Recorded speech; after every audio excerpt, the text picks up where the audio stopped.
The moment you feel the urge to respond, you've already been touched. Not physically, mentally.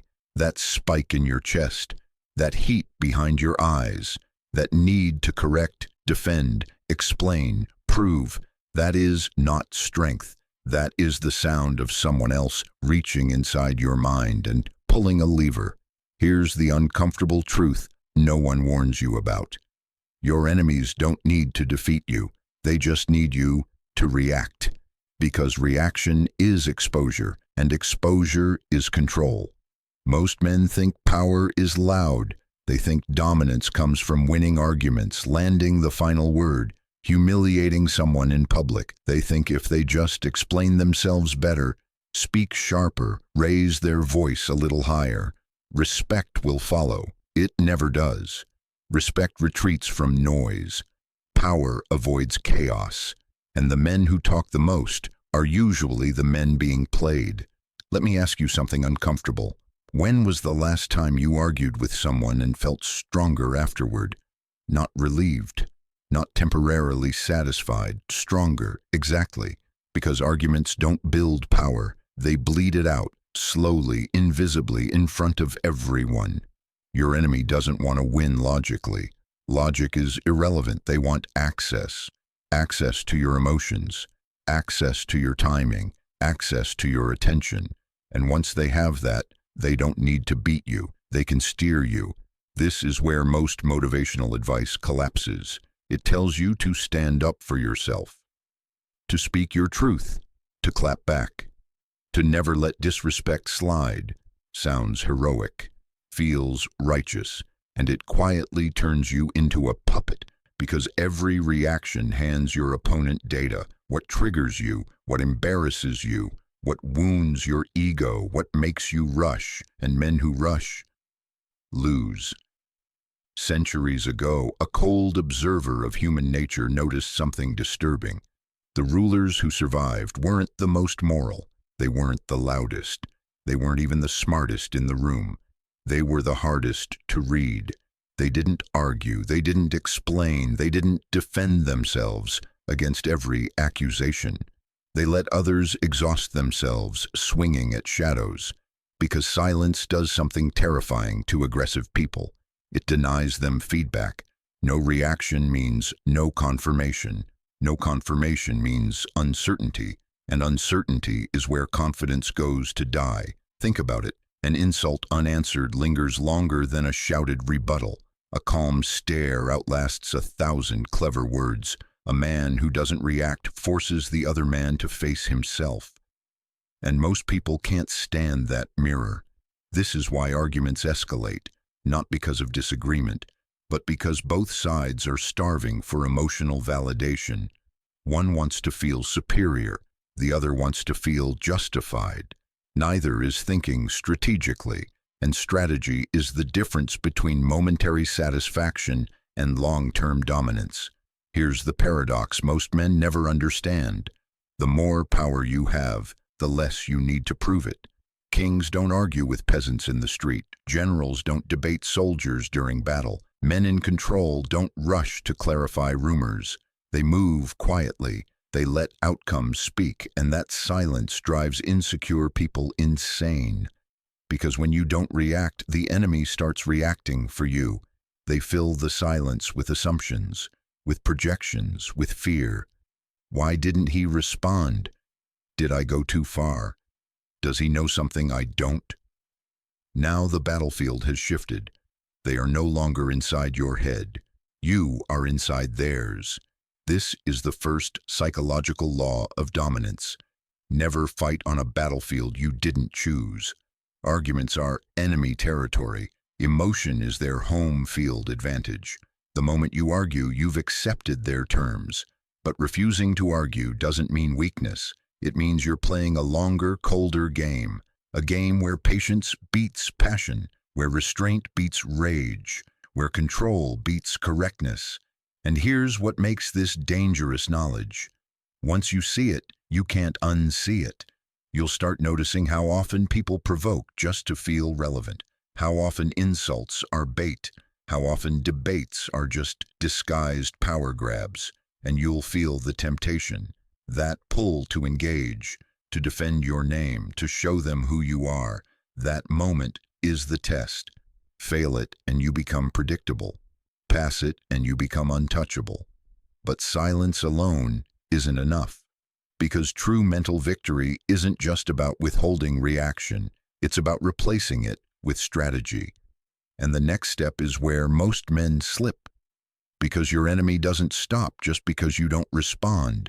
They escalate, they poke harder, they get louder, they cross lines. And if you don't understand what comes next, your silence can turn from strength into vulnerability. That's why the second principle is far more dangerous than the first. And once you learn it, you'll never argue the same way again. Silence changes the rules. And that's exactly why your enemy hates it. The moment you don't respond, something strange happens inside them. Their confidence flickers, their certainty cracks, their control slips, because provocation only works when it lands. When it doesn't, the aggressor feels exposed. Here's what most men misunderstand about silence. They think it's passive. They think it's avoidance. They think it's weakness disguised as calm. It isn't. Silence is pressure. Think about interrogation rooms. The most effective tactic isn't yelling, it's waiting. A long pause forces the other person to speak, and the more they speak, the more they reveal. Your enemy wants a reaction because reaction equalizes you. It puts you on the same emotional level. Two men barking across the same line. But when one man stays quiet, the hierarchy tilts. Because now only one of you is losing composure. And composure is power. This is where escalation begins. When silence doesn't work, your enemy tries something else. They sharpen the insult. They question your character. They attack your reputation. They bait you publicly. Why? Because public pressure is designed to force emotional response. A man alone can be calm. A man watched is tempted to perform. And this is where most people break. They don't react because the insult hurt. They react because they're afraid of how silence will look. People will think I lost. They'll think I'm weak. They'll think I couldn't respond. That fear is exactly what the enemy is counting on. But here's the reality they don't want you to know. Silence doesn't make you look weak. It makes the other man look unstable. The louder one gets, the calmer you appear by contrast. The more emotional he becomes, the more composed you seem. The more he explains, the less you need to. This is psychological judo. You don't oppose force. You let it collapse under its own weight. History is filled with men who destroyed themselves this way, not because their opponents were stronger, but because their opponents refused to engage emotionally. The enemy becomes impatient. Impatience leads to mistakes. Mistakes create evidence, and evidence is far more dangerous than insults. Here's the second Machiavellian principle. Never interrupt your enemy while he is exposing himself. Every emotional outburst is a confession. Every escalation is a reveal. Every insult tells you exactly where his insecurity lives. And while he's busy proving something, you're collecting information, what triggers him, what he wants you to feel, what outcome he's chasing. This is no longer an argument, it's intelligence gathering. But here's the trap. Silence without intention becomes empty. Silence without direction becomes surrender. That's why silence must be paired with posture, not physical posture, psychological posture, your body language, your tone when you do speak, your timing, because eventually you will speak, and when you do, it must land like a blade. Most men talk too early. They explain too much. They justify themselves into weakness. Strategic men wait. They let tension build. They let the enemy overcommit. They let the narrative drift just enough. Then they step in. One sentence. Calm, measured, no emotion, no insult, just reality. And reality is devastating to someone operating on emotion. Imagine this scenario. Someone accuses you publicly, provokes you repeatedly. You stay silent. Hours pass. People watch. Then you respond, not with defense, but with clarity. Not, "That's not true," but, "This behavior speaks for itself." That's it. No argument, no justification. The aggressor now looks desperate. You look grounded, and suddenly the audience shifts, because people don't side with noise forever. They side with stability. But here's where this becomes dangerous. Silence and timing give you leverage, and leverage tempts arrogance. If you misuse it, if you overplay it, you turn into what you're trying to defeat. Which leads us to the third psychological law, because dominance isn't about winning one exchange. It's about shaping how people expect you to behave. And expectation is where true control lives. But expectation can be weaponized against you, and if you don't understand how, your enemy will learn faster than you think. People don't react to who you are. They react to who they expect you to be. That expectation is everything. The moment someone thinks they know how you'll respond, you're no longer dangerous, you're predictable. And predictability is the death of power. This is why arguments repeat themselves. Same insults, same defenses, same emotional loops. Not because people lack intelligence, but because they fall into patterns. And patterns can be exploited. Your enemy watches you, quietly, constantly. They notice what makes you snap, what you defend immediately, what you ignore, what you laugh off. They build a mental map of your reactions. Once that map is complete, they don't need to fight you. They can steer you. This is the third Machiavellian principle. Never allow your emotional patterns to become public knowledge. The most powerful men in history weren't feared because they were violent. They were feared because no one could anticipate their response. Sometimes they ignored insults. Sometimes they punished them. Sometimes they smiled. Sometimes they disappeared. There was no consistent formula, and that inconsistency kept rivals off balance. Most people make the mistake of being consistent in the wrong way. Always calm, always kind, always aggressive, always defensive. Consistency feels safe, but in hostile environments it becomes a liability, because the enemy adapts. If you always stay silent, they escalate until silence looks like defeat. If you always respond calmly, they provoke harder to crack you. If you always forgive, they exploit your mercy. This is where unpredictability becomes a weapon, not chaos, not emotional swings. Calculated variation. Your reactions should never form a pattern your enemy can study. One day, you ignore. Another day, you respond briefly. Another day, you address it indirectly. Another day, you don't acknowledge it at all. The enemy begins to hesitate. Will he respond this time? Did I cross a line? Is he watching? Hesitation is weakness, and hesitation kills momentum. Here's the uncomfortable truth. People only disrespect those they believe are safe to disrespect. Unpredictability removes safety, but there's a deeper layer here, one most people miss. Your goal isn't to confuse your enemy, it's to control yourself. Because once you master your own reactions, you gain something rare, emotional sovereignty. You're no longer pulled by provocation. You choose your response. And choice is freedom. But freedom terrifies insecure people. They need predictability to feel powerful, which is why they push harder when you don't behave as expected. They want you back in the box they understand. That pressure is intentional. And this is where many men slip. They think unpredictability means being erratic, loud one day, silent the next, friendly then hostile. That's not strategy, that's instability. True unpredictability feels controlled, measured, almost boring. It's not what you do that's unpredictable, it's when. Timing is the blade. Say less than expected, wait longer than expected, respond differently than expected, and do it without emotion. Emotion reveals intent, calm hides it. Here's how this looks in real life.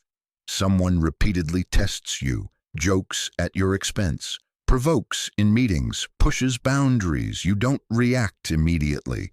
You let it happen. You observe. Then one day, calmly, privately, you address it. Not angrily, not defensively. You say, "This behavior stops." No explanation, no debate. The shock isn't the words, it's the contrast, because they didn't expect resistance there or then. And that moment rewrites the dynamic. But here's the danger. Once you break a pattern, people recalibrate. They test again, harder, because now they want to know where the line really is.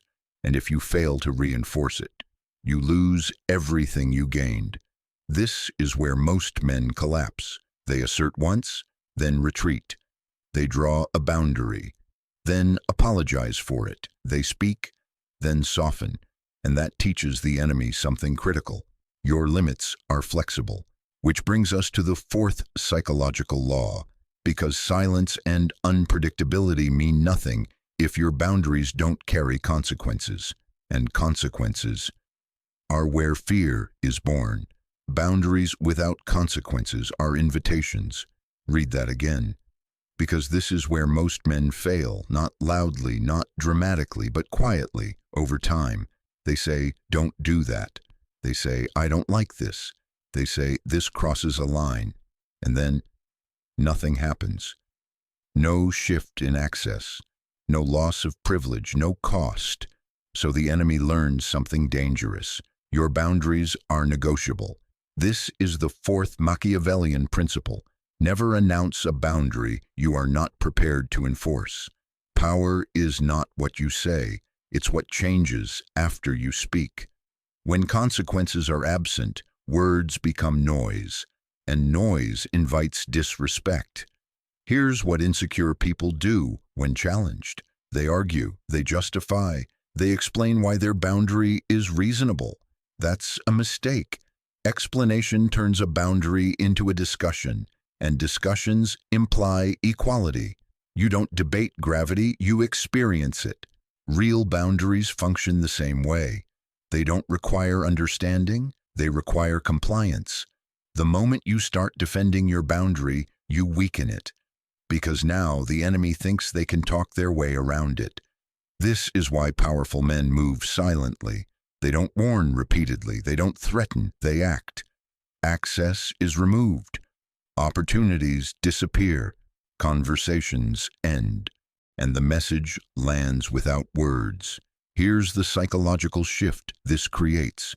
The enemy stops asking, "How do I push him?" and starts asking, "What happens if I do?" Fear doesn't come from anger. It comes from uncertainty paired with consequence.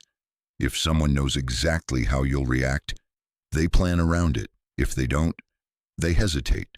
And hesitation changes behavior. But there's a crucial nuance here. Consequences must be proportional. Too small, and they're ignored. Too large, and you look unstable. The goal isn't revenge, it's conditioning. You are training people how to treat you. Every interaction reinforces a lesson. Ignore disrespect, you teach them it's safe.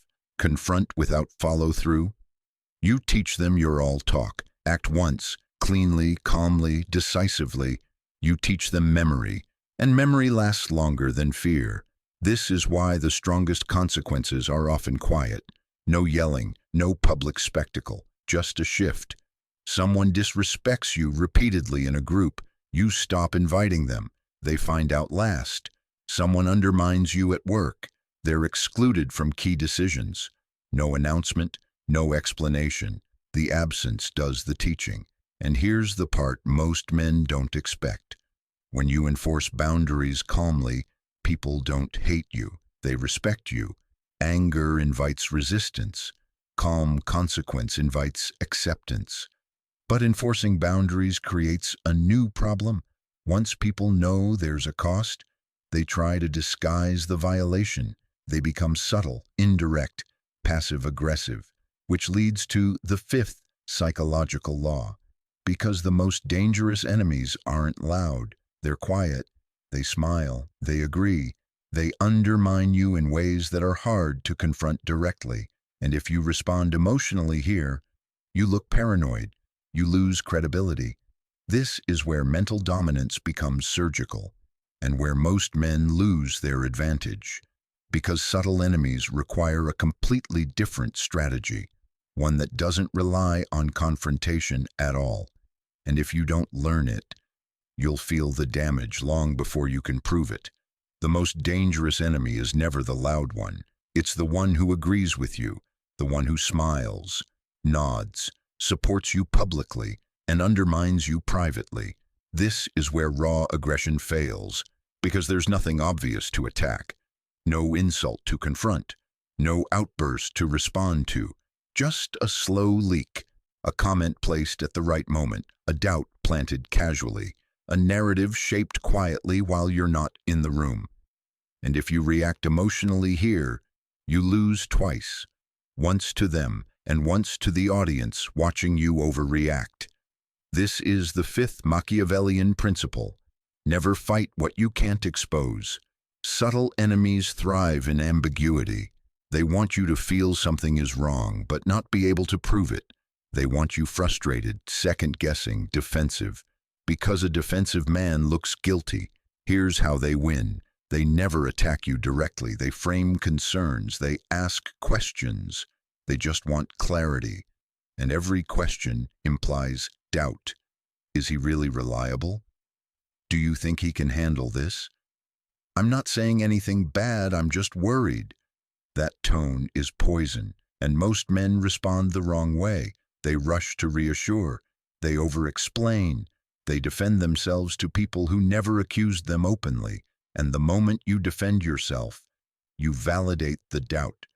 This is where mental discipline separates amateurs from strategists. You do not argue with implication. You don't chase whispers. You force things into the open, or you ignore them completely. There is no middle ground. Here's the technique subtle manipulators hate most. You refuse to address rumors privately. You address facts publicly, not emotionally, not defensively, calmly. You say things like, if there are concerns, let's discuss them openly.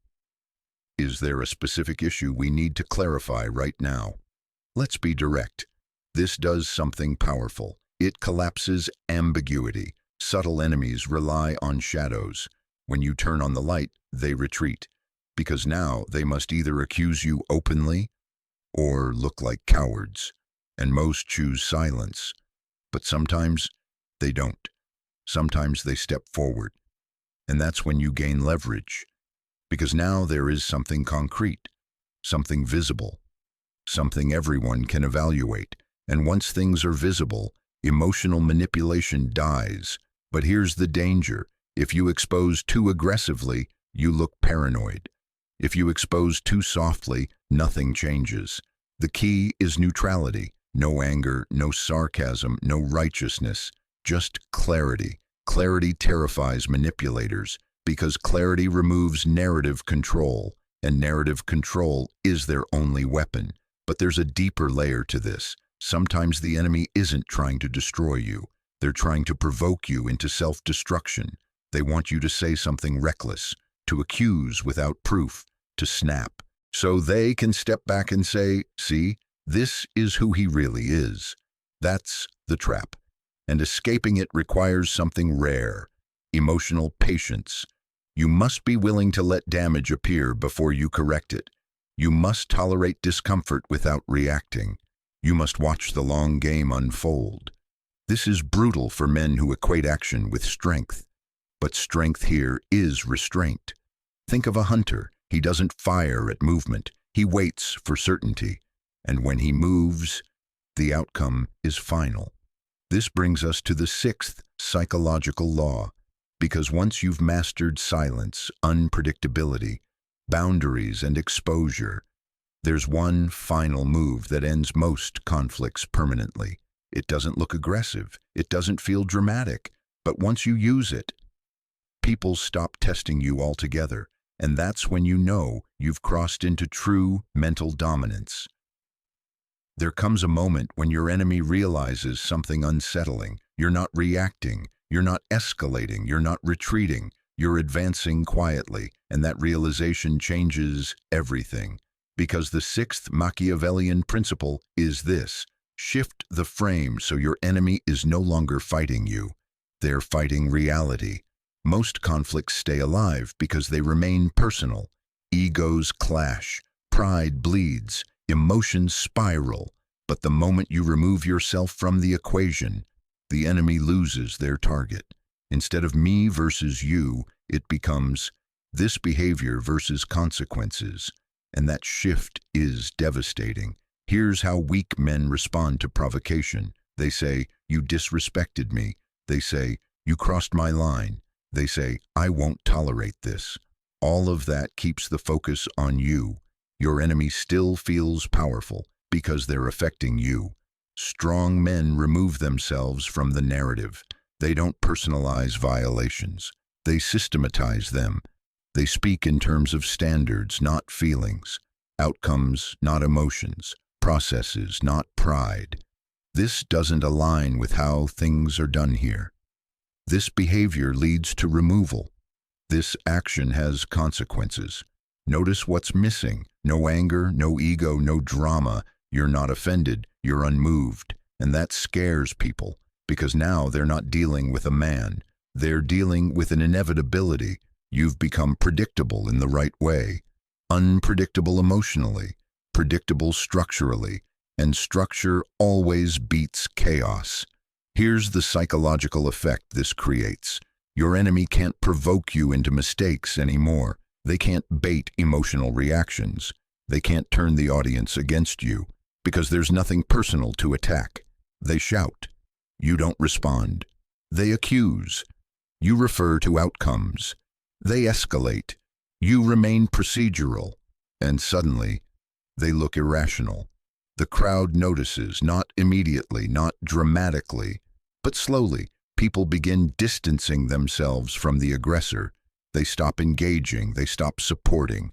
Why? Because instability repels allies, and calm authority attracts them. But there's a hidden danger here.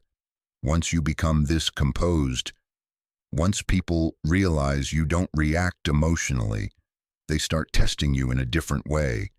They test your consistency. They push just enough to see if the system applies to them too. They want to know if rules bend based on status, history, or proximity. And this is where many powerful men fall. They enforce consequences, except when it's inconvenient. They let things slide for friends. They hesitate with influential people. They compromise their own structure. And the moment that happens, your authority fractures, because the seventh Machiavellian principle is unforgiving. Inconsistency destroys credibility faster than cruelty. People don't need you to be kind. They need you to be fair, predictably fair. The same behavior must produce the same outcome every time. The moment exceptions appear, the system collapses, and enemies don't need to fight you anymore. They just wait for you to contradict yourself, which leads us into the final phase of mental dominance. Because when consistency is absolute, something extraordinary happens. People stop testing you, not because they fear you, but because they understand you. And understanding is the end of conflict. But to reach that point, there's one last psychological maneuver you must master. It's subtle, it's counterintuitive, and most men never discover it, because it requires letting go of the last thing ego clings to, the need to win visibly. And once you let that go, you don't just defeat enemies, you outgrow them. The final trap of conflict is the need to be seen winning, that urge to prove, to be acknowledged, to make sure everyone knows you were right. This urge is the enemy's last weapon, because as long as you need visible victory, you're still playing their game. This is the seventh Machiavellian principle. The highest form of dominance is indifference to recognition. Weak men need applause. They need validation. They need witnesses to confirm their strength. Powerful men don't. They measure victory by outcomes, not optics. Think about it. If your enemy walks away humiliated, but you look emotional, did you really win? If you win the argument but lose composure, What did it cost you? If people clap for your comeback but stop trusting your stability, was it worth it? True dominance is boring to watch. It doesn't trend. It doesn't go viral. It doesn't feel satisfying in the moment. And that's why it works. Because your enemy is still chasing the emotional high, while you're already gone. This is where most men sabotage themselves. They've done everything right. Stayed calm, set boundaries, enforced consequences, and then they talk too much. They explain the strategy, they narrate the win, they seek acknowledgement, and in doing so, they reopen the door. Silence after victory is what seals it. No victory lap, no post-mortem, no "I told you so." You let reality deliver the lesson. Here's what happens when you do this consistently. People stop bringing drama to you. They stop venting. They stop testing. Not because you're unapproachable, but because you're unresponsive to nonsense. Your presence alone reshapes behavior. This is what ancient strategists understood. The strongest fortress isn't the one with the tallest walls. It's the one no one bothers to attack. But there's one more layer, because indifference to recognition doesn't mean withdrawal. It means selective engagement. You still speak, you still act, you still lead, but only when it matters. Every word carries weight because there are so few of them. Every action lands because it's deliberate, and when you do engage, people listen. This brings us to the final psychological law, the one that turns these strategies from tactics into identity. Because until now, you've been doing dominance. The final step is becoming it. And that requires one decision, a decision most men resist, because it changes how they see themselves forever. At some point, strategy stops being something you use. It becomes something you are. This is the final Machiavellian principle. Identity outlasts tactics. You can learn silence. You can practice restraint. You can apply boundaries. But if, deep down, you still see yourself as someone who needs to be understood, validated, or justified, you will eventually break. Because pressure always reveals identity. The men who remain untouchable under fire don't try to stay calm. Calm is their default, not because they are emotionless, but because they no longer tie their worth to reaction. They don't ask, "How do I look?" They ask, "What outcome do I want?" And that single shift changes everything. Once your identity detaches from ego, arguments lose their grip, insults bounce off, provocations decay, not because you're stronger than everyone else, but because you're no longer available. This is the quiet secret behind psychological dominance. Your enemies don't stop because you defeated them. They stop because there is nothing left to fight. No emotional access, no leverage, no reward. And here's the paradox. When you stop needing to win visibly, you start winning consistently. People trust you more. They defer to you without being asked. They measure their behavior around you unconsciously. You become a fixed point.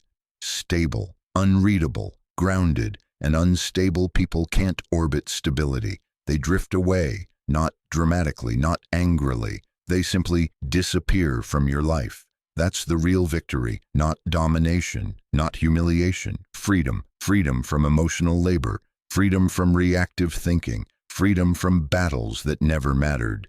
This is why Machiavellian strategy isn't about cruelty. It's about conservation. Your time, your energy, your focus, those are finite, and arguing wastes all three. So the next time someone tries to pull you into a fight, pause. Ask yourself one question. Is this worth my mind? Because the moment you protect that, you protect everything else. And when your enemies realize they can't reach you, they don't chase you. They look for someone easier. Let them. You've already moved on. Disclaimer. This video was created with the assistance of artificial intelligence, AI. AI tools were used for script writing, voice generation, and slash or visual elements to enhance storytelling, clarity, and production quality. All ideas, themes, and editorial direction are original and curated for educational and motivational purposes. This content does not represent real persons, events, or financial advice. Viewer discretion and independent judgment are advised.